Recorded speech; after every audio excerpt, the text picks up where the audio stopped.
भैया अस्सलाम वालेकुम। आज हम बात करेंगे बच्चों में निमोनिया क्यों हो जाता है, कितना खतरनाक है और किस वक्त ज़्यादा ख्याल करना चाहिए पेरेंट्स को, डॉक्टर्स को। और आपको पता है कि pneumonia is number 1 killer in children in Pakistan, which is very dangerous. और मगर ये अच्छी बात है कि ये प्रिवेंटेबल भी है और ट्रीटेबल भी है। तो अगर हम इसको सही टाइम पे इसको पकड़ें और सही टाइम पे इलाज करें तो ओरल मेडिकेशन से ही बच्चे का ठीक हो जाता है। उसको दाखिल करने की ज़रूरत भी नहीं पड़ती, इंजेक्शन की ज़रूरत नहीं पड़ती। मगर ये ज़रूरी है कि बच्चे को सही टाइम पे पकड़ना चाहिए, डायग्नोज करना चाहिए। तो दिस इज़ वेरी इम्पोर्टेंट। तो आप जो है वो निमोनिया के बारे में सुना होगा कि अमूमन जो है वो बहुत पुरानी बीमारी है, मगर कई जगहों पे ये निमोनिया कम हो गया है या इसकी वजह से डेथ्स बहुत कम हो गई। और हमारे पास अभी भी निमोनिया की वजह से डेथ्स बहुत ज़्यादा हो रहे हैं। तो निमोनिया है क्या? निमोनिया आमतौर पे तो मिथ भी है कि ये ठंडी चीज़ खाने से होता है या कोई ऐसी चीज़ खाने, मगर ये बग है, निमोनिया बग होते हैं जो मुख्तलिफ किस्म के जरासीम होते हैं निमोनिया के, वो निमोनिया कॉज है। अब जो कौन सा है, जैसे न्यूबॉर्न है उसमें डिफरेंट होते हैं, जो बड़े बच्चे हैं उनमें डिफरेंट होते हैं। न्यूबॉर्न में जैसे मैंने कहा कि इकोलाई, सूडोमोनास है, स्ट्रेप्टोबी, न्यूमोकोकस है, ये ऐसी चीज़ें हैं जो कि निमोनिया करती हैं बच्चों में। कभी कभी सूडोमोनास भी करता है। तो ये जो बच्चे न्यूबॉर्न होते हैं अप टू 2 मंथ्स तक, तो ग्राम नेगेटिव ऑर्गेनिज्म उनको बोलते हैं।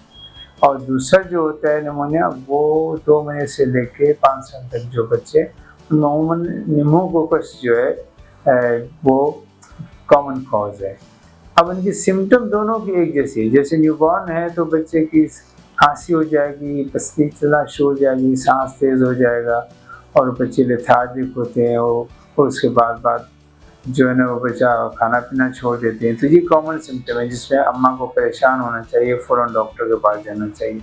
और दूसरे जो बड़े बच्चे हैं उनमें भी खांसी ज़्यादा हो जाती है, बुखार तेज़ हो जाता है, कभी कभी बुखार के साथ फिट्स भी आ जाती है, और साथ साथ पसली का चलना, सांस का तेज़ होना, ये बड़ा इम्पोर्टेंट है। खाना पीना बच्चे छोड़ देते हैं, बच्चे लेथार्जिक होते हैं, प्रेफर करते हैं कि बच्चे सोते रहें और वो ज़्यादा उनको स्लीप आती है। और ये बच्चे कभी कभी डिहाइड्रेटेड भी हो जाते हैं क्योंकि खाते पीते कम है और उनका सांस तेज चलता है, और इस तरीके से बच्चे डिहाइड्रेट भी हो जाते हैं। ज़रूरी नहीं है कि बच्चे को डायरिया हो, मगर इसके साथ डायरिया भी कभी कभी हो जाता है। तो ये है निमोनिया की चंद जो है ना वो आम चीज़ें जो कि माँ जल्दी पकड़ सकती है घर पे, और उसको ये अगर नज़र आ जाए तो फ़ौरन डॉक्टर से रब्ता करें। ट्रीटमेंट 2 किस्म की होती है। एक होती है हॉस्पिटल में ट्रीटमेंट, वो बच्चे जो बहुत ज़्यादा शदीद बीमार हैं, जिनमें ऑक्सीजन की भी कमी होती है। आजकल तो सैचुरेशन चेक करने के लिए आला भी आ गया है, उसमें देखते हैं कि ऑक्सीजन की कमी हो गई है, हार्ट बीट बहुत ज़्यादा हो गई है, तो ऐसे बच्चों को दाखिल करना पड़ता है। मगर वो बच्चे जिनकी ऑक्सीजन की सैचुरेशन नॉर्मल है, बच्चा खाना पीना खा रहा है, तो उनको ओरल मेडिकेशन पे डाल सकते हैं, मगर डोज प्रॉपर होना चाहिए, प्रॉपर चम्मच से देना चाहिए, ये ज़रूरी है। और जो दूसरी जो इम्पोर्टेंट बात करनी चाहिए आपको, वो बच्चे जो दाखिल होते हैं उनको इंजेक्शन का डोज दिया जाता है।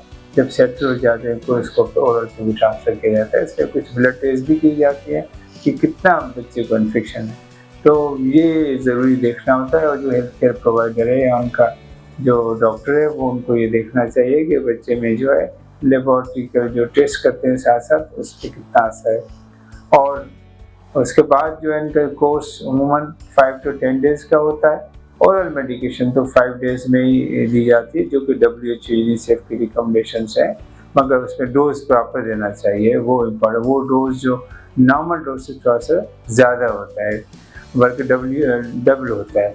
तो उसमें फिर फॉलोअप पे आना चाहिए कि कितना फ़र्क हुआ, ये बड़ा इम्पोर्टेंट है। हम फॉलोअप अमूमन भूल जाते हैं, ये ज़रूरी है। और उसके बाद ये चेक करना चाहिए डॉक्टर को कि इनको वैक्सीनेशन हुई है या नहीं हुई है। अगर वैक्सीनेशन नहीं हुई है तो उनको वैक्सीनेशन करनी चाहिए, ताकि दोबारा इनको बच्चे को निमोनिया नहीं हो। फिर साथ में ये भी देखना चाहिए कि ये जो बच्चे को निमोनिया है, ये दूसरी वजह तो नहीं है उसकी, जैसे एयर पोल्यूशन है, एलर्जी है, वो वाली कंडीशन तो नहीं इसको ट्रिगर कर रही है, तो ये भी देखना ज़रूरी है। और इस तरीके से पेरेंट्स को समझाना चाहिए, फॉलो अप रखना चाहिए ताकि हमारे बच्चे सेहतमंद रहें और खुश रहें, उनके स्कूल के डेज भी मिस नहीं हो। थैंक यू वेरी मच, बहुत शुक्रिया।